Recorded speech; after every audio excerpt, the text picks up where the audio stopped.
ایک اچھی کتاب انسان کی زندگی بدل سکتی ہے. جیسے میں ذکر خاص طور پہ پہلے کرنا چاہوں گی ابو یحییٰ صاحب کی کتاب جب زندگی شروع ہوگی.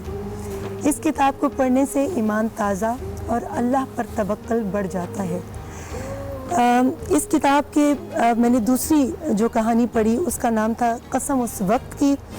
یہ بھی شہرہ آفاق کتاب اور ایسی کتاب جو اب ایک تحریر نہیں بلکہ ایک تحریک بن چکی ہے، اور ماشاءاللہ روز قیامت کے حوالے سے ہو، اللہ تعالیٰ کی ذات اقدس پر ایمان کے حوالے سے ہو، انبیاء علیہ السلام کے کردار کے حوالے سے ہو، اور ہمیں اپنی زندگی کو کیسے صحیح راستے پر لے کر چلنا ہے. تو یہ ابو یحییٰ صاحب کی کتابوں کا سلسلہ جو ہے مجھے پڑھنے کا موقع ملا، اور ابھی آج کل میں پڑھ رہی ہوں آخری جنگ. اس سے پہلے میں نے پڑھی خدا بولتا ہے. خدا کیسے بولتا ہے؟ قرآن پاک کے ذریعے اللہ تعالیٰ ہم سے بات کرتا ہے، مگر ہم بدقسمت اس چیز کو سمجھ کر بھی ناسمجھی کا ثبوت دیتے ہیں، اور بہت ساری باتیں ہماری آنکھوں کے سامنے ہوتی ہیں مگر ہم نہیں سمجھتے. اس کتاب کو پڑھنے کے بعد مجھے پتہ چلا کہ اللہ ہم سے کیسے بات کرتا ہے. اور آج کل جو میں یہ کتاب پڑھی ہوں آخری جنگ، کیسے ہم شیطان کے ساتھ جنگ کر سکتے ہیں. تو میں تمام دیکھنے والوں سے کہوں گی کہ اگر آپ کو کتاب پڑھنے کا شوق نہیں بھی ہے تو ابو یحییٰ صاحب کی یہ کتابیں آپ ضرور ایک بار پڑھیے گا. آپ کو خود اندازہ ہوگا کہ آپ کی زندگی کے اندر کتنا مثبت چینج آیا ہے.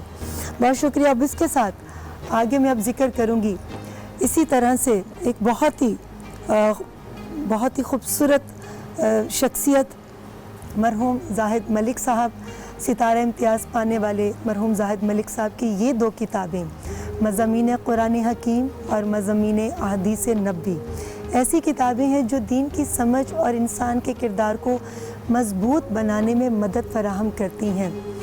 جب میں نے ان کتابوں کو، جن میں یہ والی کتاب اور مضامین قرآن حکیم، میں نے جب ان کتابوں کا مطالعہ شروع کیا تو پتہ چلا کہ تحقیق اور جستجو کے میدان میں کام کرنے والے یہ مجاہدین ہمارے لیے چیزوں کو کتنا آسان کر دیتے ہیں، اور ہمیں صرف صفحہ پلٹتے ہی وہ باتیں معلوم ہو جاتی ہیں جن کے حصول کے لیے صدیوں کی ریاضت درکار ہوتی ہے.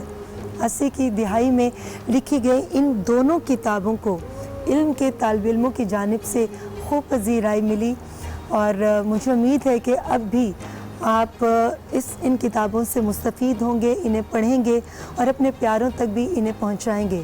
کہتے ہیں وہ انسان خوش نصیب ہے جس کو پڑھنے کا شوق ہے اور جس کی کتاب دوست ہے، اور وہ انسان بد نصیب ہے جس کی واحد دوست کتاب ہوتی ہے. اس لیے دونوں چیزوں میں اعتدال کیجیے. انسانوں سے ضرور رابطہ رکھنے پر آپ اپنے محبت کو بڑھا سکتے ہیں، اس لیے انسان سے ضرور رابطہ رکھیے اور کتاب پڑھنے کو بھی اپنی زندگی کا معمول بنا لیجئے. زاہد ملک صاحب اب ہمارے بیچ میں نہیں ہیں. سپتمبر 2016 میں یہ اس دنیا سے کوچ کر گیا. اللہ تعالیٰ ان کو جنت الفردوس میں جگہ عطا کرے اور ان کے درجات بلند کرے. بہت شکریہ. اللہ ایسی تمام شخصیات جو ہمارے بیچ میں موجود ہیں ان کو زندگی عطا کرے تاکہ ہم جیسے جاہل لوگ علم سے مستفید ہو سکیں. اور وہ کہتے ہیں کہ علم جتنا حاصل کرتے ہیں اتنا ہی اپنے جاہل ہونے کا اندازہ ہوتا ہے. ہمارے ساتھ شامل ہو چکے ہیں فرحان علی وارث صاحب، میرے میزبان، اور ماشاءاللہ بہت خوبصورتی سے میزبانی کے فرائض سر انجام دیتے ہیں. اور آواز پر تو میں یہی کہوں گی کہ اللہ تعالیٰ کا کوئی خاص کرم ہے اور ایک خاص نعمت ہے جو اللہ تعالیٰ نے ان کو اچھی شخصیت کے ساتھ آواز کی صورت میں دی ہے. اور اس کے ساتھ ہمارے ساتھ دو اور مہمان ہیں جن کا تعارف میں چاہوں گی. فرحان آپ خود کروائیے. سب سے پہلے تو آپ کا شکریہ کہ آپ حوصلہ افزائی فرماتی ہیں اور اتنی دعا دیتی ہیں. اللہ سے دعا ہے کہ اللہ اپنے حبیب کے صدقے اس عبادت کو جس میں میں مشغول رہتا ہوں اسی میں مجھے مشغول رکھے، اور آپ لوگ سنتے ہیں اور جو آپ سنتے ہیں اس کی عبادت کو بھی اللہ قبول فرمائے. آپ کی ایک بات سے میں تعارف سے پہلے آپ نے بات کتاب والی کہی تو مولا علی علیہ السلام کا ایک قول یاد آ گیا کہ کتاب سے بات کرنا، یعنی مولا علی علیہ السلام فرماتے ہیں جب میں چاہتا ہوں کہ میں اللہ سے بات کروں تو میں نماز پڑھتا ہوں، اور جب میں چاہتا ہوں کہ اللہ مجھ سے بات کرے تو میں قرآن پاک کی تلاوت. سبحان اللہ، ماشاءاللہ، جزاک اللہ. ناظرین ہمارے ساتھ موجود ہیں دو ایسے نام کے جو ماشاءاللہ آواز سے جن کو اللہ نے بہت نوازا ہے، بہت ٹیلنٹڈ ہیں. 2 شخصیات ہمارے ساتھ موجود ہیں, گاہے بگاہے دونوں کا تعارف میں کراتا ہوں. ہمارے بہت سینئر نوح خان, عناد خان, ملکوت خان اور متعدد مذہبی ٹی وی چینلز پر ہوسٹنگ کے فرائض بھی انجام دیتے ہیں, اور ہمارے ساتھ بھی بہت اچھے بھائیوں کی طرح ان سے کا تعلق ہے. آج ہماری ٹرانسمیشن کا حصہ بنے ہیں جناب حسن نیاز جعفری صاحب. السلام علیکم. السلام علیکم. بہت بہت شکریہ آپ کی تشریف آفری کا. اور دوسرے مہمان ہمارے ساتھ موجود ہیں, بہت اچھی آواز ہے, بہت اچھے انسان ہیں, اور ماشاءاللہ پڑھنے کے ساتھ ساتھ بہت باادب بھی ہیں اور بہت دوست یار آدمی بھی ہیں. سلمان مہدی صاحب, السلام علیکم. جی السلام علیکم. بہت شکریہ آپ کے آنے کا. جی بغیر کسی توقف کے میں چاہوں گی کہ جی حسن بھائی, کلام اگر پڑھنے کی سعادت حسن آج صاحب آپ سے چونکہ بسم اللہ ایام کیجیے. شہادت مولا علیہ السلام چل رہے ہیں تو سوال شکریہ آج ٹی وی کا کہ آج ایام میں مولا کائنات کی شہادت کی, اس حوالے سے چند اشعار پیش کر رہا ہوں میں. استاد صفت جعفر شہید کا کلام.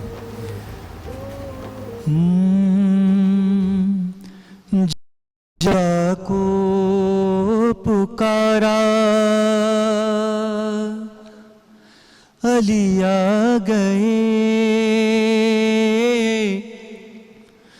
جب علی آ گئے زندگی آ گئی, زندگی بندگی روشنی آ گئی, روشنی آ گئی, آ گئی, آ گئی, کہ موت ان کے محبوں کو آتی نہیں, آ بھی جائے تو پھر بچ کے جاتی نہیں. موت کا کیا خطر, موت سے کیا حذر, اس سے بچنا بھی کیا, آ گئی, آ گئی. اور مسلک عشق میں مانگنا عیب ہے, میں بھی خاموش ہوں وہ بھی خاموش ہیں, کہ ان کو سب ہے پتہ, ان کو سب ہے پتہ, کس لیے چپ ہوں میں, کیا ہوا آنکھ میں گر نمی آ گئی. وہ ایک اور شعر تھا, موت ان کے محبوں کو, وہ ذرا اس کو. موت ان کے محبوں کو آتی نہیں, آ بھی جائے تو پھر بچ کے جاتی نہیں. موت کا کیا خطر, موت سے کیا حذر, اس سے بچنا بھی کیا, آ گئی, آ گئی. کیا خوبصورت کلام صفت جعفر صاحب کا پڑھا. اور مجھے وہ وقت یاد آ گیا جب یہ پڑھ رہے تھے تو استاد صفت جعفر صاحب کا جب جنازہ چلا تھا تو اس وقت بھی یہ شعر پڑھا جا رہا تھا, اور غسل میت نہ کہنا میرے غسل کو. کافی طویل کلام ہے, لیکن کیونکہ ٹرانسمیشن کا ایک سلسلہ ہوتا ہے تو میں نے کہا ایک شارٹ وہ پکڑ اور دیا آپ جائے. کو بخیر اس بات کا اندازہ بھی ہے کہ آپ خود ایک نجی ٹریول جو چینل ہے اس کو رن بھی کر رہے ہیں, وزیر چینل کو, لیکن آپ کا یہاں آنا اتنی مصروفیت کے بعد حسن بھائی بہت آپ کا شکر گزار. محبتیں اتنی محبت سے سجائی گئی ہے تو آج ٹی وی کو تو میں منع نہیں کر پاتا. بہت مہربانی. جی سلمان مہدی صاحب اسی کڑی کو آگے لے کے چلتے ہیں. مولا کائنات مولا مشکل کشا حضرت علی بن ابی طالب علیہ السلام کی بارگاہ میں یہ کلام پیش کروں گا. جناب محشر لکھنوی صاحب کا یہ کلام ہے, اور ہمارے لیجنڈری نوحہ خواں جناب علی ضیاء رضوی صاحب کا پڑھا ہوا شہر آفاق کلام ہے. مجھ سے اکثر اس کی مطلب ہوتی بھی ہے فرمائش, اور جب بھی ہوتا ہے تو ہم پڑھتے ہیں. میں کھڑے ہو کے پڑھ سکتا ہوں یہاں پر؟ جی جی جی.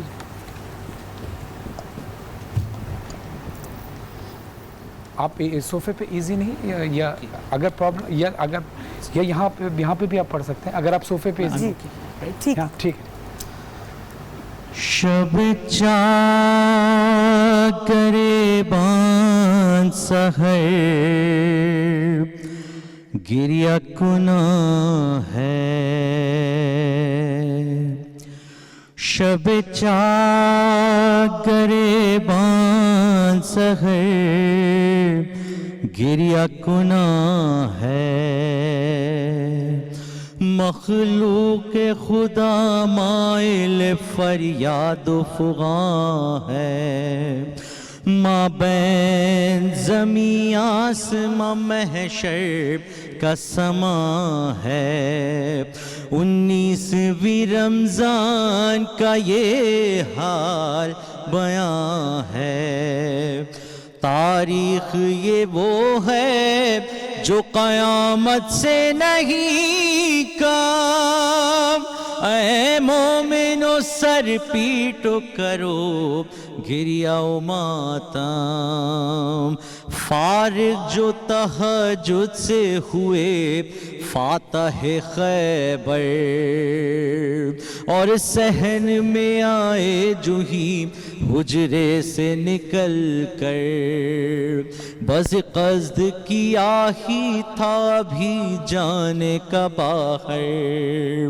ہوتا کہ ادا فجر کا وہ فرض مقرر، مرغابیوں نے گھیر لیا حق کے ولی کو، دروازے سے جانے نہیں دیتی تھی علی کو، گویا ہوئے مرغابیوں سے حیدر کرار، اس انس کی دے تم کو جزا خالق غفار، نالے نہ کرو صبر کرو اے میری غمخوار، جو وقت معین ہے وہ ٹلتا نہیں زنہار، دامن کو میرے چھوڑ دو یوں اشک نہ برساؤ، مسجد میں مجھے جانے دو دروازے سے ہٹ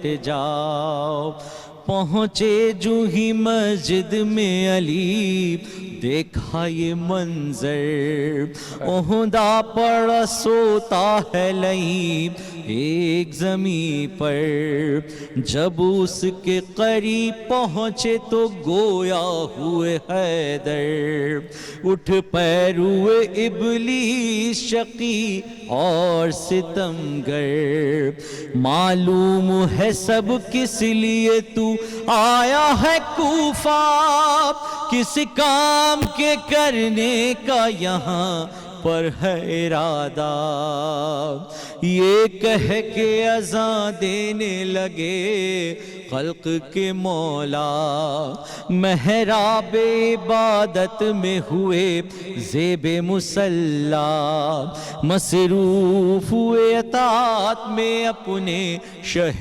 والا، تھی فجر کی پہلی ہی رکعت پہلا وہ سجدہ، تلوار رقب سے بن ملجم نے لگائی، دو پارا کیا سر کو جبھی تک اترائی، سر پیٹ کے کہتے تھے نمازی کہ اے جلاد کیا کر دیا یہ خانہ حق میں ستم ایجاد کی، حق کے ولی پر یہ بھلا کس لیے بیداد، فریاد ہے فریاد ہے فریاد ہے فریاد، اس شور فغاں کو سنا حسنین نے جس دام، مسجد کو چلے گھر سے وہ کرتے ہوئے ماتم، حسنین نے آلودہ بخوں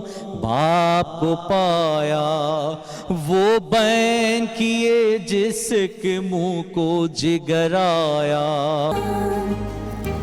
السلام علیکم ناظرین، آپ دیکھ رہے ہیں باران رحمت آج انٹرٹینمنٹ اور آج نیوز کی خصوصی افطار نشریات۔ ابھی کلام کا سلسلہ جاری ہے۔ جی بالکل، اور مولا علی علیہ السلام کے اقوال بھی ہیں، وہ بھی ہم آپ سے شیئر کر رہے ہیں۔ مولا علی علیہ السلام کا ایک بہت اور خوبصورت قول کہ میں جب اللہ سے کوئی دعا کرتا ہوں اور وہ قبول ہو جائے تو میں بہت خوش ہوتا ہوں، اور نہ قبول ہو تو اور زیادہ خوش ہوتا ہوں، کیونکہ دعا قبول ہو تو یہ میری رضا، اور نہ قبول ہو تو یہ میرے اللہ کی رضا، اور میں اپنے اللہ کی رضا میں زیادہ خوش ہوتا ہوں. کیا بہترین مثال دی ہے مولانا کہ دعا کرو تو اس طرح کرو، ہمیں سمجھانے کے لیے. ماشاء اللہ ماشاء اور دیکھیں یہی ہے کہ جب ہمیں اللہ کوئی نعمت دیتا ہے تو ہمیں اس کا شکر ادا کرنا چاہیے. اللہ. بے شک. اور اگر ہم نے خدا نخواستہ کوئی آزمائش آتی ہے، کوئی مشکل آتی ہے، تو ہمیں فوراً شکوے نہیں کرنا چاہیے، کیونکہ ہمیں نہیں پتہ کہ اس آزمائش کے پیچھے ہمارے لیے کیا بہتری پوشیدہ ہے. یہ تو وہ ذات بہتر جانتی ہے جس نے ہمیں اس دنیا میں بھیجا. تو جب رحمتیں بھی اس کی ہیں، آزمائشیں بھی اسی کی ہیں، تو ہمارا کام کیا ہے؟ صبر و استقلال سے اس وقت کو، اس لمحے کو لے کر چلنا اور صبر سے کام لینا، اور کبھی بھی صبر کا دامن ہاتھ سے نہیں چھوڑنا کل میں چاہیے. بیٹھا ہوا تھا حسن بھائی کے ساتھ اور ہم لوگ بات کر رہے تھے، مولا کا کال کل دوبارہ سے نظروں کے سامنے آیا. جی اس میں لکھا تھا کہ کسی نے پوچھا مولا یہ مصیبت اور آزمائش میں کیا فرق ہے؟ مولا نے کہا جو سختی تمہیں اللہ سے قریب کر دے تو سمجھ لو وہ آزمائش ہے، اور جو اللہ سے دور کر دے سمجھو وہ اللہ کی طرف سے تم پہ سختی ہے. بالکل. تمہیں اللہ تعالیٰ کس بات سے خفا ہو گیا؟ جی کہ دیکھیں کبھی ہوتا ہے نا کہ ہم نماز نہیں پڑھتے تو ہم کہتے ہیں کہ جی ٹائم نہیں ملا، مصروفیت تھی. بات یہ نہیں ہے. بات یہ ہے کہ اللہ تمہاری ایسی کون سی ادا سے خائف ہو گیا جس کی وجہ سے وہ تمہیں اپنے سامنے کھڑا ہونے کی بھی توفیق نہیں دے رہا، بے شک مانگنے کی بھی توفیق نہیں دے رہا. بے شک. تو آذان کے ذریعے تو ہمیں 5 وقت بلایا جاتا ہے، آؤ اے بندہ بشر مجھ سے مانگو. مگر بدقسمت ہیں وہ لوگ جو اللہ کی آواز پر بالکل دھیان نہیں دیتے اور اس موقع کو ہاتھ سے جانے دیتے ہیں. مگر میں کوشش کروں گی کہ یہ وقت ہاتھ سے نہ جائے، اور اتنی پیاری شخصیات ہمارے بیچ میں موجود ہیں تو مستفید ہوں ہم آپ کے کلام سے. لیکن آپ تھوڑا سا آپ نے بہت پچھلے اس میں بہت زیادہ اختصار سے کام لے لیا آپ نے، لیکن ہم تو یہ سیشن تو ہے ہی آپ لوگوں کو سننے کے لیے. جی. اور میں سمجھتا ہوں کہ آپ ان چیزوں کو سمجھتے ہیں، لیکن آپ نے بہت زیادہ پچھلے کلام میں اختصار لے لیا تھا. اب آپ اختصار سے نہیں، آپ کلام میرے اصل میں فرحان لوگ سننا چاہتے ہیں. ہاں لوگ اور آپ کو جو آج ٹی وی نے بلوایا ہے وہ لوگوں کی فرمائش پر بلوایا ہے. لیکن وہ تھوڑا سا میرا سلسلہ ہمیشہ سے ہر دور میں یہ رہا ہے کہ لائیو پروگرام ہو یا ٹی وی کے وغیرہ ہوتے ہیں تو میں چاہتا ہوں کہ جونیئرس اور وہ اور پھر مطلب فرحان علی وارث کو بھی لوگ سننا چاہتے ہیں. اور آپ کی جو سبق آموز گفتگو ہے بہت اچھی ہوتی ہے، اس سے بھی ہوتا ہے. ہم سب مل کے اس کو ڈیوائڈ کر لیں گے. 2 سے 3 شعر پیش کر رہا ہوں میں شہادت کے حوالے سے میرے کائنات کے. یتیم ہو گئی زینب، اجڑ گیا کوفہ، علی کو مسجد کوفہ میں ہائے قتل کیا. یتیم ہو گئی زینب، اجڑ گیا کوفہ، پدر کی لاش پہ زینب پچھاڑ کھاتی ہے، اور جگر کو تھامے ہوئے ماں کو یہ بلاتی ہے کہ مدد کو آؤ بقیہ سے فاطمہ زہرا. یتیم ہو گئی زینب، اجڑ گیا کوفہ. علی کا لاش جو زیرے کفن نظر آیا تو دل غموں کی ستائی کا اور گھبرایا. پکاری پیٹ کے سر کو یہ غمزدہ فضا. یتیم ہو گئی زینب، اجڑ گیا کوفہ. ارے غریب ہو گئے ہم آئے کیسی آئی گھڑی بہن بہن کے گلے مل کے جب یہ کہتی تھی خدا کے شیر کا لاشا تڑپ کے روتا تھا یتیم ہو گئی زینب اجڑ گیا کوفہ. جزاک اللہ. بہت شکریہ حسن بھائی. خدا جزائے خیر دیں. اور میں چاہوں گا کہ سلمان مہدی صاحب.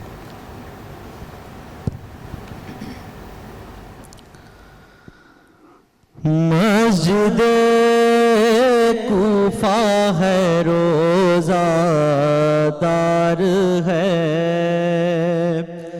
مسجد کوفہ ہے روزہ دار ہے فرق سے اونچی لہو کی دھار ہے مسجد کوفہ ہے روزہ دار ہے آہ داماد پیغمبر کے لیے آہ داماد پیغمبر کے لیے زہر میں ڈوبی ہوئی تلوار ہے مسجد کوفہ ہے روزہ دار ہے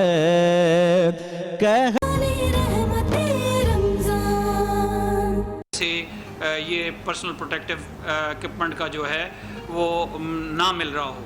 میں آپ کو یہ بھی بتا دوں کہ این ڈی ایم اے نے جو شروع میں اپنے لیے اہداف رکھے تھے اس میں پہلا ہدف یہ تھا کہ جو ہمارے فرنٹ لائن ڈاکٹرز نرسیں اور ہمارے پیرامیڈکس اور ان کے ساتھ کام کرنے والا عملہ ہے ان کو پروٹیکٹ کیا جائے.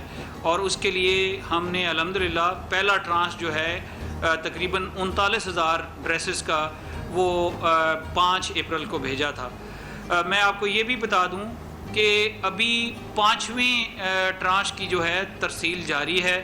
این ڈی ایم اے تقریباً 9 لاکھ کے قریب پروٹیکٹیو ڈریسز جو ہیں وہ ڈاکٹرز کو بھیج چکا ہے. ہم نے این ڈی ایم اے کے اندر ایک ویب سائٹ ایک یو اے این نمبر جو ہے یونیورسل ایکسیس نمبر وہ لگایا ہے 111-157-157. یہ نمبر جو ہے وہ ڈاکٹرز کے لیے تھا کہ اگر کسی کو کسی وجہ سے یہ چیزیں نہیں مل رہی تو وہ ہمیں اس پہ فون کر کے اپنی ریکوائرمنٹ بتا دے. میں آپ کو یہ بھی بتا دوں کہ پچھلے 2 ہفتوں میں جو ہے ابھی تک 6 کمپلینٹ آئے ہیں جس میں سے 4 انڈیویجول ڈاکٹرز کے تھے اور 2 ہاسپٹل کے تھے جن کو ٹی سی ایس کے ذریعے جو ہے وہ یہ چیزیں بھجوا دی گئیں. جی. اور میں ابھی بھی اپنے بچوں ڈاکٹرز نرسیں اور پیرامیڈکس کو کہتا ہوں کہ کسی کو اگر کوئی چیز نہیں مل رہی پلیز اس یو این نمبر پہ فون کریں. میں آپ تک پہنچوں گا اور آپ کو چیزیں پہنچاؤں گا. آپ ہمارے فرنٹ لائن ڈاکٹرز ہو آپ ہمارے فرنٹ لائن صفائی ہو اور میں آپ کے ساتھ کھڑا ہوں. جی جزاک جہاں اللہ. تک ریما آپ نے مجھ سے پوچھا ٹیسٹنگ کٹس کے بارے میں جی بالکل جنرل صاحب میں پوچھنا چاہوں گی مارچ کے مہینے میں ہمارے پاس جو ہے تقریباً جو 5 لیبارٹریز کام کر رہی تھیں آج اللہ کے فضل سے 70 لیبارٹریز کام کر رہی ہیں. ہمارے پاس جو ری ایکشنز ہیں جس جو ٹیسٹ ہوتے ہیں ان کی تعداد 1.8 ملین ہے. جی اور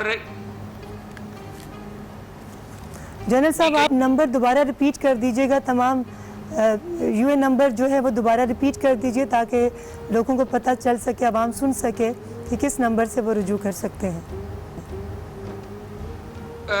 یہ میں تمام اپنے جو میرے بچے ڈاکٹرز نرسیں اور جو میرے بھائی ڈاکٹر نرسیں ہیں, بہن بھائی ڈاکٹر نرسیں ہیں, ان کو یہ نمبر میں دوبارہ دیتا ہوں, جی 111-157-157.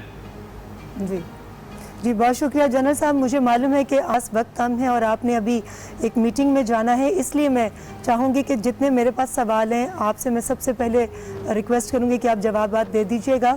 میرا دوسرا سوال آپ سے یہ ہے جنرل صاحب کہ پاکستانی ہسپتالوں اور لیبارٹریز میں روزانہ کی بنیاد پر کتنے ٹیسٹ ہو رہے ہیں؟ کیا ہم ابھی بھی رینڈم ٹیسٹنگ کر رہے ہیں؟ پلیز اس پر روشنی ڈالیے گا.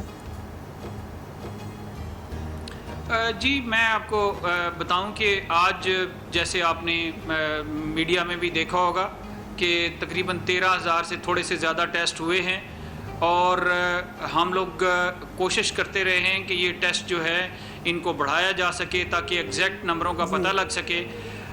پچھلے دنوں جو پہلی اسٹریٹجی تھی کہ ہم صرف ان لوگوں کو ٹیسٹ کرتے تھے جن کو سمٹمز ہوتی تھیں, وہ اسٹریٹجی چینج کر کے ابھی مختلف جگہوں سے سیمپلز لیے جا رہے ہیں.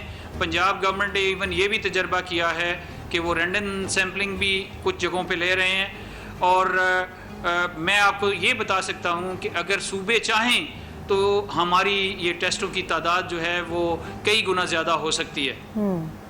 ماشاء اللہ. جی ماشاء اچھا اللہ. لیفٹیننٹ محمد افضل صاحب, ایک یہ بات بھی بتائیے گا کہ بہت اہم سوال ہے, آپ نے جو رہنمائی فرمائی اس کے لیے بھی شکریہ, لیکن ایک بہت اہم سوال یہ بھی ہے کہ عید کی تیاریاں شروع ہو گئی ہیں اور بازاروں میں آپ دیکھ رہے ہیں کہ رش بڑھتا جا رہا ہے. اگر اللہ نہ کرے کہ مریضوں کی تعداد زیادہ بڑھنا شروع ہو گئی تو اس کے لیے کیا حکمت عملی بنائیں گے؟ دیکھیے میں آپ کو اتنا بتا دینا چاہتا ہوں کہ مریضوں کی تعداد تو بڑھے گی, اور ہم اپنی تیاریاں جو ہیں وہ دوبارہ ہر روایت کرتے ہیں کہ کیا کیا ہمیں کرنا ہے. ہم ہر روز بیٹھ کے اس کے اوپر ڈسکشن کرتے ہیں اور اپنی جو اہداف ہیں ان کے اندر جو چینج کرنے کی ضروریات ہوتی ہیں وہ اس کو کر رہے ہوتے ہیں. میں آپ کو یہ بتا دیتا ہوں کہ ابھی آپ کا پروگرام شروع ہونے سے تھوڑی دیر پہلے میں جو ہے ایک فیصلہ کر چکا ہوں کہ اگلے 10 سے 15 دنوں کے اندر ہم تقریباً 2.5 سے 3 لاکھ ڈاکٹرز کو ایک وقت میں جو ہے ان کا پروٹیکشن کا ایڈریس دے سکیں. ہم مئی کے مہینے میں 600 سے 700 وینٹیلیٹر جو ہیں وہ مہیا کر لیں, اور جون کے اینڈ تک ہمارے پاس 1500 کے قریب وینٹیلیٹرز ہونے چاہیے. اسی طرح سی پیپ اور بائی پیپ جو ہیں وہ ان کی تعداد بھی 1500 کے قریب ہونی چاہیے ہمارے پاس جون کے مہینے میں, اور یہ تعداد جوں وقت گزرتا رہے گا اس کو ہم ریویو کرتے رہیں گے, اور جوں ضرورت پڑتی رہے گی وہ ہم دیکھتے رہیں گے. لیکن ایک بات میں ضرور ادھر آپ کو کہنا چاہوں گا کہ اس وقت جو ہماری ضروریات ہیں وہ اللہ کا ایک تھوڑا سا کرم جا رہا ہے کہ جو ہماری اموات ہیں اس وقت پاکستان میں وہ مغربی ممالک اور دوسرے ممالک کے مقابلے میں کم ہیں. تو جب بھی ہم اپنی ڈسکشن کرتے ہیں تو 2 چیزوں کو ہم ضرور دیکھ رہے ہوتے ہیں. نمبر آف کیسز تو ہم ضرور دیکھتے ہیں کہ وہ بڑھ رہے ہیں, لیکن جو دوسری چیز جس پہ ہم نے نظر رکھی ہوتی ہے وہ لوگ ہیں جو کرٹیکل کیئر میں ہیں اور جو وینٹیلیٹرز پہ ہیں, اور تیسری بات جس پہ ہم نے بہت زیادہ غور پہ نظر رکھی ہوتی ہے وہ اموات ہیں. مجھے امید ہے کہ اگر یہی سلوپ رہی تو ہم انشاءاللہ یہ تمام صورتحال کو قابو کر سکیں گے. بہت شکریہ جنرل صاحب, خراج تحسین ہے آپ کی ان تمام کاوشوں پر, اور امید ہے کہ انہی تمام جتنے بھی آپ کام کر رہے ہیں, صلاحی کام کر رہے ہیں اور اصلاحی کام کر رہے ہیں, اس کی وجہ سے پاکستان اس مشکل گھڑی سے بہت جلد نکل جائے گا. جنرل صاحب جانے سے پہلے آپ کوئی میسج قوم کو دینا چاہیں؟ میں آپ سے صرف یہ ریکویسٹ کروں گا کہ میں اپنے جتنے ہمارے بہن بھائی ہیں وہ بغیر ضرورت کے گھر سے باہر نہ نکلے, ہر وقت ماسک استعمال کریں, اپنے ہاتھوں کو اور اپنے منہ کو جتنا زیادہ دھو سکتے ہیں دھوئیں, اپنا سماجی فاصلہ دوسرے لوگوں سے میل ملاپ میں رکھیں, اپنی بغیر ضرورت کے اپنے گھر سے نہ نکلیں اور غیر ضروری میل جول سے اجتناب کریں.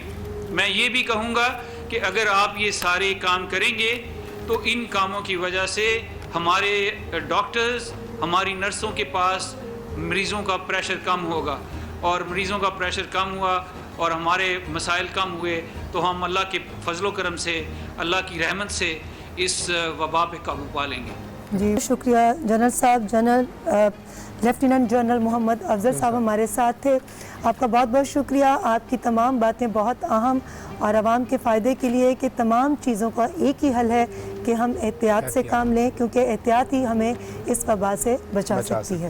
ڈاکٹر نسیم صاحب ہمارے ساتھ اسٹوڈیو میں موجود ہیں۔ السلام علیکم ڈاکٹر صاحب، یہ بتائیے گا کہ کیا سماجی دوری ہی کرونا وائرس کے پھیلاؤ کو روکنے کا واحد قابل عمل ہے، یا لاک ڈاؤن کرنے سے کیا کرونا کا پھیلاؤ کم ہوا تھا؟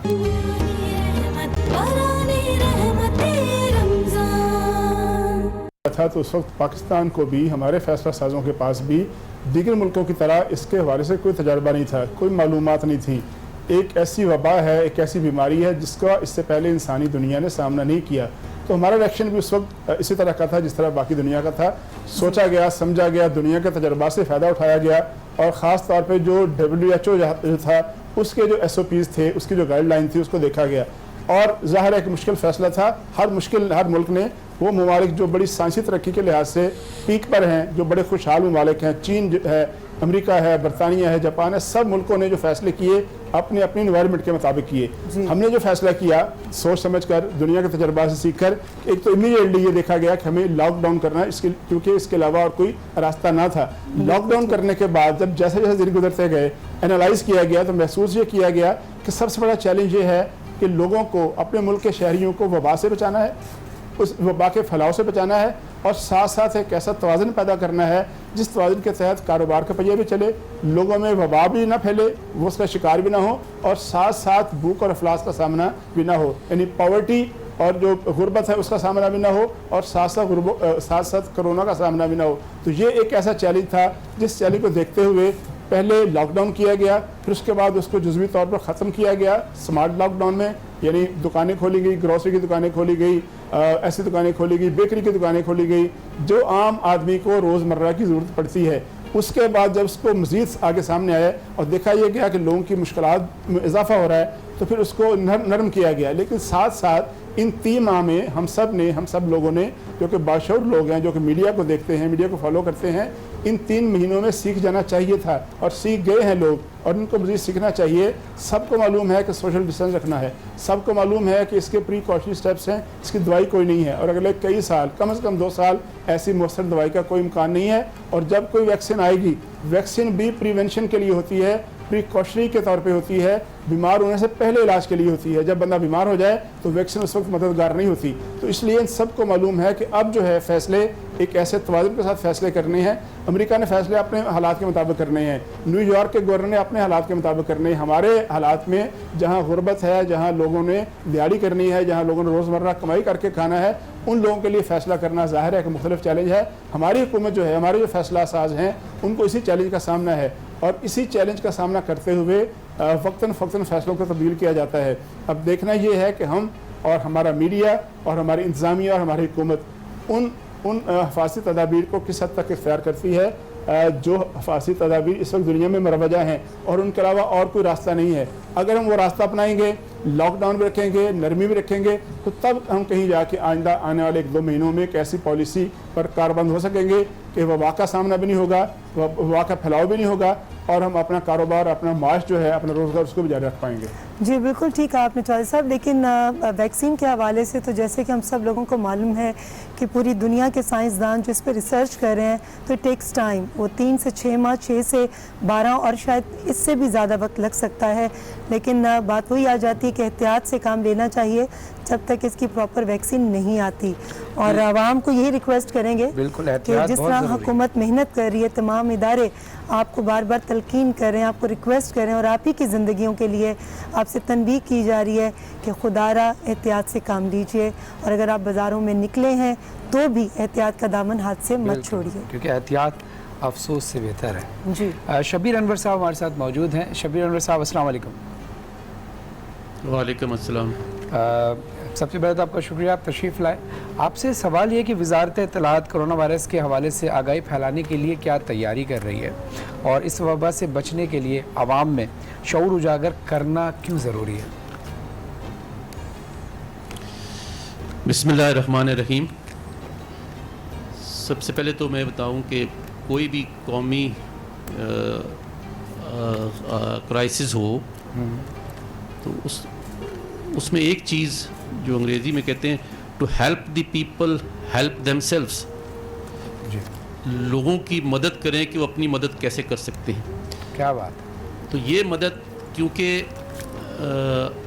ایک دو یا تین یا چار افراد ہوں ان کو تو آپ فوری طور پہ مدد کر سکیں، مگر جہاں پوری قوم کا مسئلہ ہو، بہت سارے افراد شامل ہوں، تو پھر آپ نے ان کو ایک مہم کے ذریعے ان تک پہنچنا ہوتا ہے اور ان کو بتانا ضروری ہوتا ہے کہ یہ مشکل کیا ہے، اس کے کیا اسباب ہیں اور ان کے کیا اثرات ہیں، اور کن چیزوں کو انہوں نے مد نظر رکھنا ہے اپنے آپ کی حفاظت کرنے کے لیے.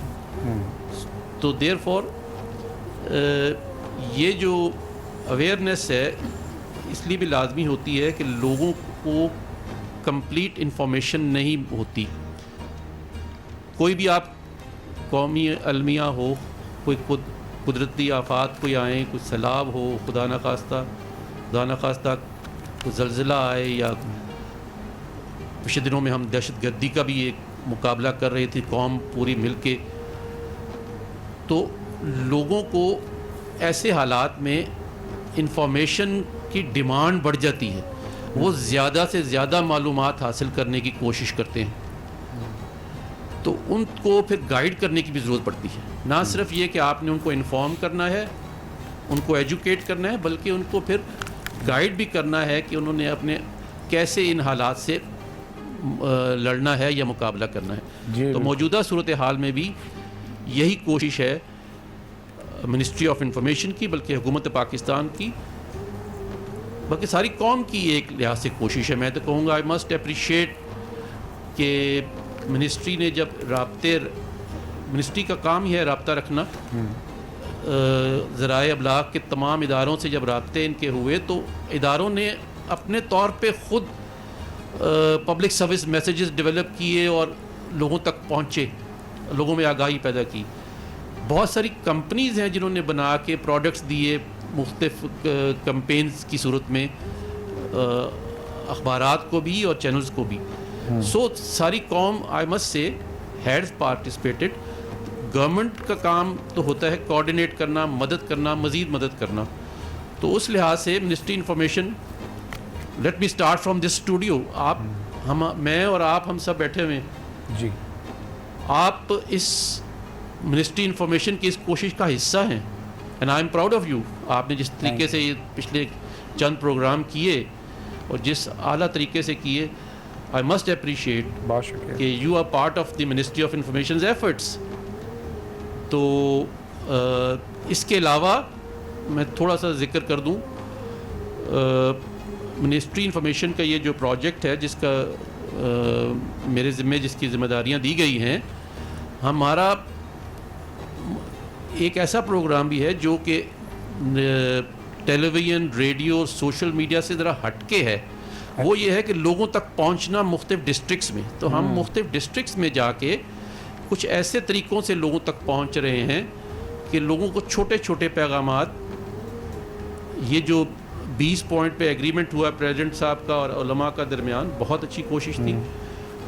اس میں بہت سارے پیغامات ہیں. اسی طرح حفاظتی اقدامات جو کرنے ہیں اس کے بھی چھوٹے چھوٹے پیغامات ہیں. تو وہ بل بورڈ کی شکل میں، بینرز کی شکل میں ہم نے مختلف ڈسٹرکٹس میں جا کر وہ کام شروع کیا ہوا ہے تاکہ لوگ دیکھیں اور ان کے یاد آئے کہ اپنی حفاظت کیسے کرنی. جیسے میں نے کہا، بہرحال پوری قوم نے اس مشکل کا مقابلہ کرنا ہے، اور یہ کوئی ایک پرٹیکولر کمپین یا ایک پرٹیکولر ایفرٹ جو ہے وہ کافی نہیں ہے. بالکل صحیح. یہ اللہ تعالیٰ ہم سب کی مدد کرے. کافی مشکل حالات ہیں اور اللہ انشاءاللہ کرے گا کہ ہم اس مشکل سے نکلیں گے. انشاءاللہ اللہ ہمیں اس مشکل سے نکالے. جی بالکل. اور میں ہم اس وبا سے الہی آمین. اور میں شبیر صاحب آپ کی بات کو بالکل سراہوں گی کہ جیسے آپ نے کہا کہ حکومت تو کوشش کر رہی ہے اور باقی لوگ بھی ایفرٹس کر رہے ہیں, مگر صحیح معنوں میں یہ جتنے لوگ ہیں, ہماری پوری قوم کی یہ ذمہ داری ہے کہ وہ ایک دوسرے کی مدد کریں. جس کو انفارمیشن ہے, جس کو معلوم ہے کہ یہ ایک لیتھل وائرس ہے, وہ کیسے دوسرے کو بتا سکتا ہے جس کو معلوم نہیں. اور جو یہ سمجھ رہے ہیں کہ کوئی فرق نہیں پڑے گا, یہ سنی سنائی بات ہے یا یہ ایک افواہ ہے, وہ اپنے اس بھائی کی, اس دوست کی, اس بہن کی مدد کریں اور اس کو بتائیں کہ یہ افواہ نہیں ہے, اس میں حقیقت ہے. اور اللہ تعالیٰ ہمیں اس مشکل وقت سے بچائے جس کا سامنا اس وقت امریکہ, یورپ, انگلینڈ اور دوسرے ممالک کر رہے ہیں. جی ڈاکٹر نسیم صاحب, آپ سے میں سوال کرنا چاہوں گی کہ کرونا وائرس سے بچاؤ کے لیے ایک عام آدمی کیا کر سکتا ہے اور اس کو کس طرح سے اپنا بچاؤ کرنا چاہیے, اور معاشرے کی جانب سے ہمارے جو فرنٹ لائن ہیروز ہیں جیسے آپ تمام ڈاکٹرز ہیں, معاشرہ ان کی مدد کیسے کر سکتا ہے؟ اچھا دیکھیں, کورونا سے بچاؤ کے جو طریقے ہیں وہ ماشاءاللہ روزانہ ہم لوگ سن رہے ہوتے ہیں آپ لوگوں کی طرف سے بھی, اور تقریباً ہر ٹی وی چینل پہ ہر بار یہی چیزیں ڈسکس ہو رہی ہوتی ہیں. سمپل سی موٹی موٹی سی 3 4 5 چیزیں ہیں جس پہ آپ نے عمل کرنا ہے کہ غیر ضروری طور پہ گھر سے باہر نہ نکلیں, جتنا ہو سکے گھر کے اندر رہیں, لوگوں سے کانٹیکٹ, ایک سماجی دوری, ایک فاصلہ ضرور رکھیں. ایون اگر اب باہر بھی جا رہے ہیں تو اس میں بھی آپ نے لوگوں سے ملاپ جو کانٹیکٹ ہے وہ اس کو منیمائز رکھنا ہے, دور رہنا ہے. دوسرا یہ کہ غیر ضروری طور پہ چیزوں کو ٹچ نہ کریں. اچھا ایک طریقہ اس کے پھیلاؤ کا یہ ہے کہ یہ ڈراپلیٹ انفیکشن ہے, ایک سے دوسرے کو تھرو ڈراپلیٹ لگتا ہے. ڈراپلیٹ کیا ہیں؟ یہ ریسپریٹری سیکریشنس ہیں جو ایک سے جب کوئی پیشنٹ کھانستا ہے, بات کرتا ہے یا سنیز کرتا ہے تو اس کے دوران ہوا میں آتے ہیں اور آپ انہیل کر لیتے ہیں. دوسرا یہ کانٹیکٹ, یہ سیکریشنز جا کے ڈفرینٹ سرفیسز پہ آ جاتی ہیں. جب آپ اس کو ٹچ کرتے ہیں, پھر اپنے ناک, منہ, آنکھ کو کہیں پہ بھی ٹچ کریں گے تو میوکس میمبرین کے تھرو اندر چلا جاتا ہے وائرس. وائرس خود کچھ نہیں کر سکتا انٹل انلیس ہم اس کو مل جائیں, مطلب جب تک ہم اس کو نہیں ملیں گے وہ ریپلیکیٹ نہیں کر پائے گا اور ایک سے دوسرے کو نہیں پھیلے گا. تو جو سماجی فاصلے کا بیسک کانسیپٹ یہی ہے کہ آپ نے اس وائرس کو ایک سے دوسرے کو منتقلی کو اپنے کسی بھی طریقے سے اس کو مطلب پریونٹ کرنا ہے. ڈاکٹر صاحب تھوڑا سا ایکسپینڈ کیجیے گا کیونکہ میڈیکل ہسٹری میں آئی تھنک کہ اس طرح کا وائرس پہلے کبھی نہیں آیا. جی دیکھیں, کورونا وائرسز ایک فیملی آف وائرسز ہے, یہ کوئی نیا وائرس نہیں ہے. یہ ایک اسپیسیفک کورونا وائرس ہے. اس سے پہلے بھی کورونا وائرسز کے 2-3 آؤٹ بریک ہو چکے ہیں, جیسے چائنا میں ہوا تھا, پہلے بھی ایک آؤٹ بریک ہوا تھا 2003 میں سارس کووڈ کا, پھر مڈل ایسٹ پہ مرس کووڈ, یہ بھی کورونا وائرس فیملی کے ہی تھے. یہ ایک نوول کورونا وائرس تھا, اس کے بارے میں دنیا کو پہلے نہیں پتہ تھا, ایک بالکل نیا فارم آف کورونا وائرس تھا اور جو کہ اب پوری دنیا میں پینڈیمک صورت اختیار کر چکا ہے. تو اس میں یہی ہے کہ آپ نے بیسیکلی جو آپ کا پہلا سوال تھا کہ ہم کس طریقے سے اس کو مطلب منیمائز کر سکتے ہیں, روک سکتے ہیں عام آدمی. دوسرا جو مین چیز ہے وہ ہاتھ صاف رکھنا, ہاتھوں کو بار بار دھوتے رہنا. چہرے کو دھونا ضروری نہیں ہے, ہاتھ کو بار بار دھونا ہے آپ نے, کیونکہ جب آپ چیزوں کو ٹچ کرتے ہیں, آپ شاپنگ کرنے جا رہے ہیں, آپ کپڑے دیکھ رہے ہیں, آپ لوگوں سے مل رہے ہیں, تو اس دوران جو وائرسز ہیں وہ آپ کے ہاتھ پہ آ جاتے ہیں. پھر غیر ضروری طور پہ چہرے کو ٹچ نہ کریں, یہ ایک دوسرا مین ہے. اچھا تیسرا یہ ہے کہ اگر آپ بیمار ہیں, آپ کو کوئی ریسپریٹری سمٹمس ہیں, آپ کو کھانسی, نزلہ, زکام, بخار کی علامات ہیں, تو ماسک پہن کے رکھیں کیونکہ آپ وہ جراثیم دوسرے کو پھیلا سکتے ہیں, منتقل کر سکتے ہیں. ڈاکٹر صاحب اس پر بھی تھوڑا سا پلیز ضرور لوگوں کو اور بتائیے گا, کیونکہ اگر عام نزلہ زکام ہے, کیونکہ الرجی کا سیزن ہے, موسم بھی تبدیل ہو رہا ہے, اگر عام نزلہ زکام ہے تو اس کی وجہ سے بھی لوگ بہت زیادہ محتاط ہو گئے ہیں, یا احتیاط کریں, یا ان کو کیسے پتہ چلے گا کہ یہ عام زکام ہے یا یہ کووڈ-19 کی وجہ سے ان کو یہ سمٹمز ہاں یہ بہت مشکل ہے ڈیفرینشیٹ کرنا, کیونکہ سمٹمز جو ہیں وہ تقریباً مور اور لیس سیم ہوتی ہیں. بٹ الرجی میں عموماً بخار اتنا زیادہ نہیں ہوتا. اگر بخار کے اس کی جو مین علامات ہے جو 90 to 99% لوگوں میں دیکھی گئی وہ بخار ہے. اگر بخار آ رہا ہے, ہلکا بخار, اور وہ تھوڑا سا کافی دن تک مطلب ایسے جیسے فلو ہے, فلو میں بہت ابرپٹ آن سیٹ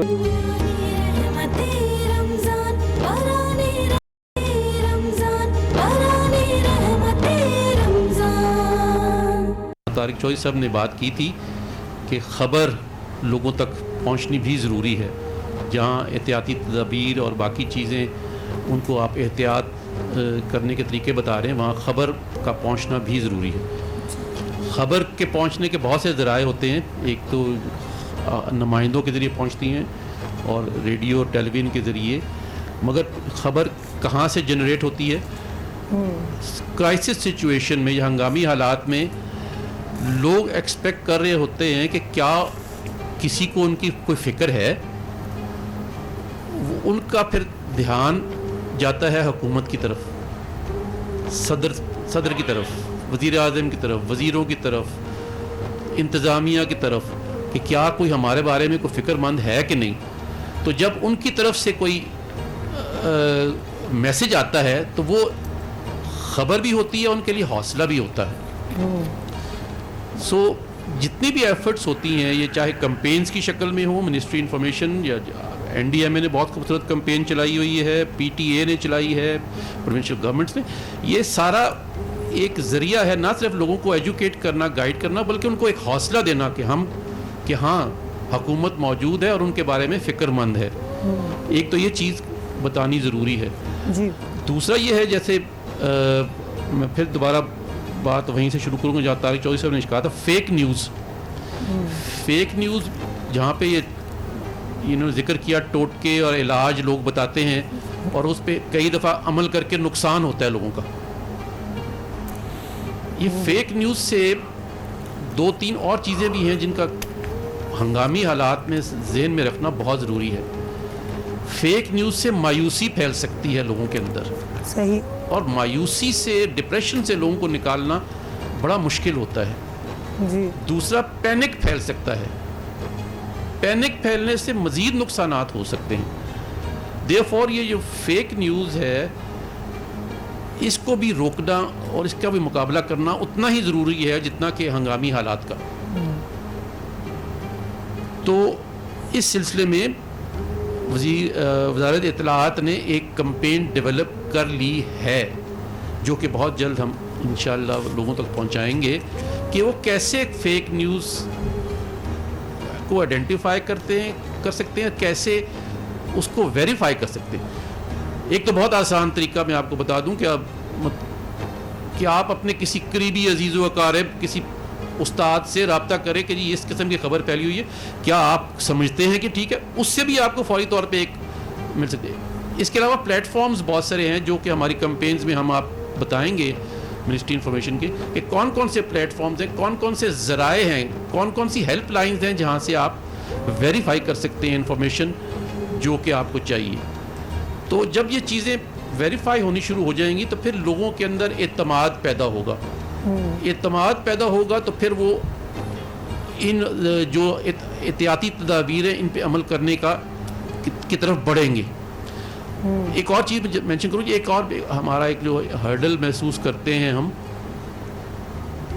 آواز آ رہی ہے آپ کو؟ جی جی بالکل. ایک اور جو ہرڈل محسوس، کیونکہ ہمارا سارا سماجی جو رکھ رکھاؤ کا طریقہ تھا اور زندگی کا جو طور طریقہ تھا اس کے اوپر بھی ایک بندش آ گئی ہے. جی. اور لوگوں کو یہ بھی آگاہ کرنے کی ضرورت ہے کہ یہ بندش ان کے اپنے مفاد میں ہے. وہ یہ نہ سمجھے کہ یہ بندش حکومت نے لگائی ہے یا کسی ادارے نے لگائی ہے، بلکہ ان کو یہ بتانا پڑے گا، آگاہ کرنا پڑے گا کہ یہ بندش ان کو خود اپنے اوپر لگانی ہے، اپنے ہی مفاد میں. So that's the thing. Once they understand that, خود بخود انشاءاللہ حالات بہتری کی طرف جائیں گے. جی مجھے اندازہ ہے شبیر صاحب، بلکہ مجھے کیا تمام دیکھنے والوں کو اندازہ ہے کہ حکومت اس وقت کتنے محاذوں پر لڑ رہی ہے، نہ صرف اس وائرس سے، نہ صرف لوگوں کی تنقید سے، میڈیا کی تنقید سے، مگر ایک ہی موقف ہے اور ایک ہی مقصد ہے کہ کسی طرح سے بھی ہم وہ صورتحال پاکستان میں پیدا نہ ہو سکے جو اس وقت یورپ کی، امریکہ کی اور دوسرے ممالک کی ہے. تو اس لیے اس چیز میں ہم شانہ بشانہ گورنمنٹ آف پاکستان کے ساتھ ہیں تاکہ ان تمام مشکل حالات سے ہم آسانی سے نکل سکیں. ڈاکٹر صاحب میں آپ سے سوال کرنا چاہوں گی کہ کرونا وائرس اور عام نزلہ زکام میں کیا فرق ہے؟ اس بیماری سے بچاؤ کے لیے گھریلو ٹوٹکے اور سیلف میڈیسن سے، بلکہ کئی لوگ کہہ دیتے ہیں, سجیسٹ کرتے ہیں کہ جی آپ یہ دوائی کھائیں, آپ یہ چیز استعمال کریں. تو ایسی سیلف میڈیکیشن سے بچنا کیوں ضروری ہے اور کتنا اہم امپورٹنٹ ہے میڈیکل پوائنٹ آف ویو سے؟ اچھا دیکھیں, پہلے بھی آپ نے شاید یہ سوال کیا تھا کہ جی وہ آپ کی کیمرہ کیا تھا, مگر میں چاہوں گی کہ ڈیٹیل سے آپ ایک دفعہ پھر سے بتا کورونا دیجیے. کی علامات اور جو عام نزلہ زکام کی علامات ہیں, اب نزلہ زکام جو ہمیں ہوتا ہے وہ بھی ڈفرینٹ وجوہات کی وجہ سے ہوتا ہے. عام جس کو آپ کہہ رہی ہیں, کچھ کامن کولڈ وائرسز ہیں جو کہ عموماً سردیوں میں, فلو وائرس سردیوں میں زیادہ ہوتا ہے, الرجیز اس کی وجہ سے بھی نزلہ زکام رہتا ہے. تو الرجی اور کامن کورونا کے سمٹمس کو ڈفرینشیٹ کرنا نسبتاً آسان ہے. الرجیز میں جو ہے وہ زیادہ تر جو الرجک سیزن ہوتے ہیں, جیسے اسلام آباد میں پولن کا سیزن ہوتا ہے تو زیادہ الرجیز ہوتی ہیں. جب ڈسٹی انوائرمنٹ ہوتا ہے کراچی میں یا سردی کا موسم ہوتا ہے تو الرجی کی لیول زیادہ ہوتی ہے, تو اس کی وجہ سے زیادہ پرابلم ہوتا ہے. اس میں زیادہ تر سانس میں تکلیف زیادہ ہوتی ہے ایز کمپیئر ٹو بخار وغیرہ.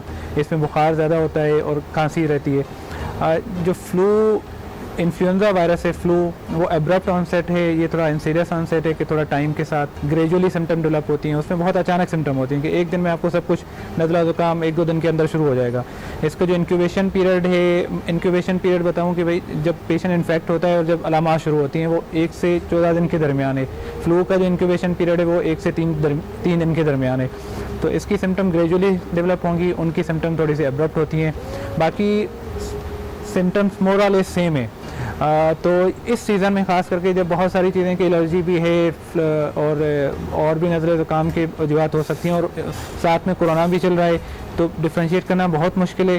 اسی لیے احتیاط کا دامن نہ چھوڑیں پلیز. آپ لوگ جو بھی عوام سے یہی گزارش ہے کہ آپ جیسے ہی کسی کو اس قسم کی علامات ہیں تو وہ ڈاکٹر سے رجوع کریں, اپنے آپ کو آئسولیٹ رکھیں, اپنے گھر والوں سے احتیاط کریں, کیونکہ جو سب سے زیادہ رسک ہے وہ آپ کا اپنے گھر والوں کے لیے ہے کہ آپ کو جب سمٹم شروع ہوں گے تو آپ کو پتہ نہیں ہے کہ یہ کیا سمٹم ہے, یہ کامن کولڈ ہے, یہ الرجی ہے, تو آپ کو پتہ نہیں چلے گا. تو جیسے ہی سمٹم شروع ہوتی ہیں سب سے زیادہ جو انفیکٹو پیریڈ ہے وہ تب شروع ہوتا ہے. لے جائیں گاڑی میں ڈال کر, تو والدین کی کیا حالت ہوگی؟ شاید یہی رویہ تھا ہمارا جس کی وجہ سے لوگوں نے اب ٹیسٹ کروانا کم کر دیا ہے. جی بالکل, جبکہ میں بالکل چاہوں گی کہ اگر کوئی راہ ہے, کوئی واقعی اتنی رات کو آ کر اگر آپ کے گھر پر آتا ہے تو اس میں اس کا کوئی فائدہ نہیں ہے.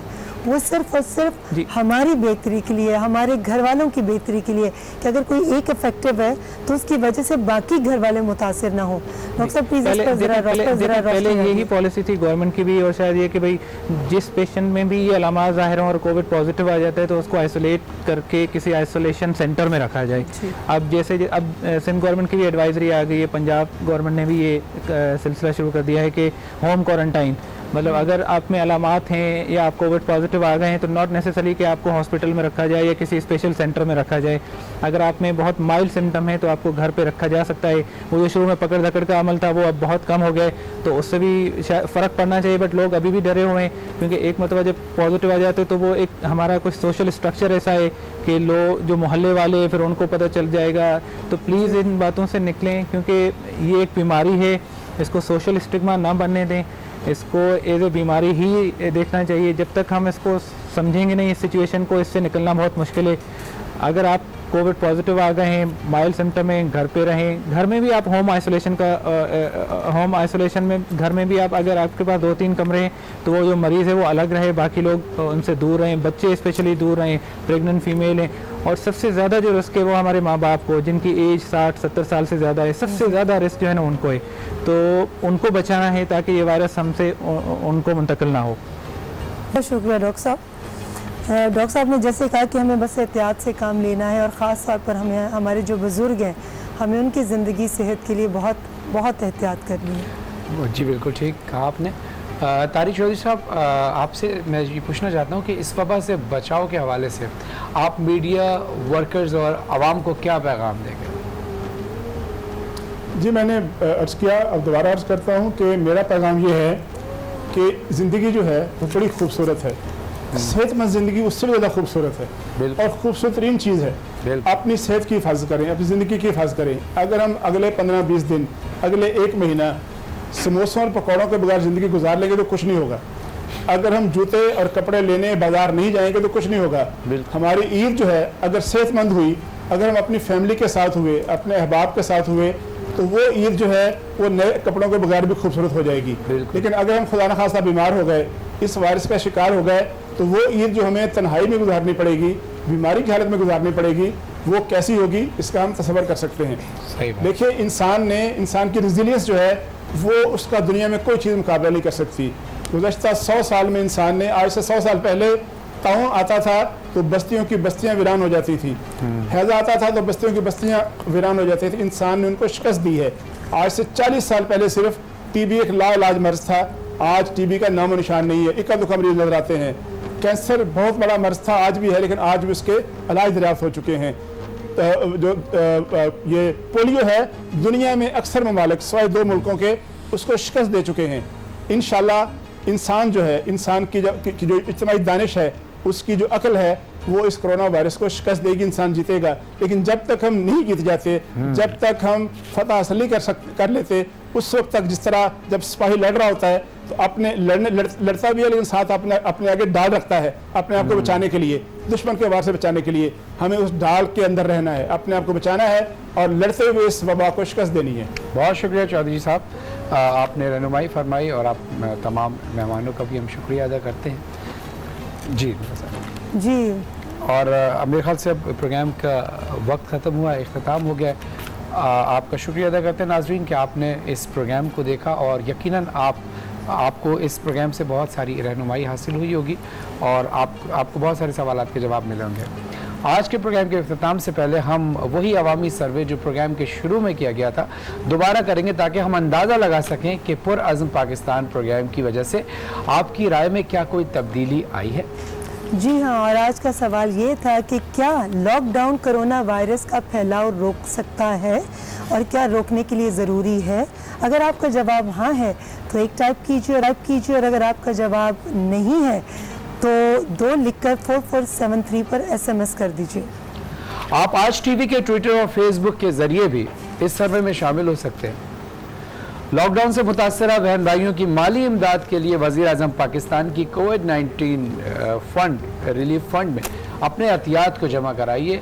اور ایک بار میں پھر آپ کو بتاتا چلوں, یہ بہت اہم بات ہے, اس کو ہمیں صرف حکومت کے ساتھ ہمیں بھی تعاون کرنا پڑے گا. تو جتنے بھی ہمارے بہن بھائی ہیں جو لاک ڈاؤن سے متاثر ہیں, ان کی مالی امداد کے لیے وزیر اعظم پاکستان کے کووڈ-19 ریلیف فنڈ میں اپنے عطیات ضرور جمع کرائیں.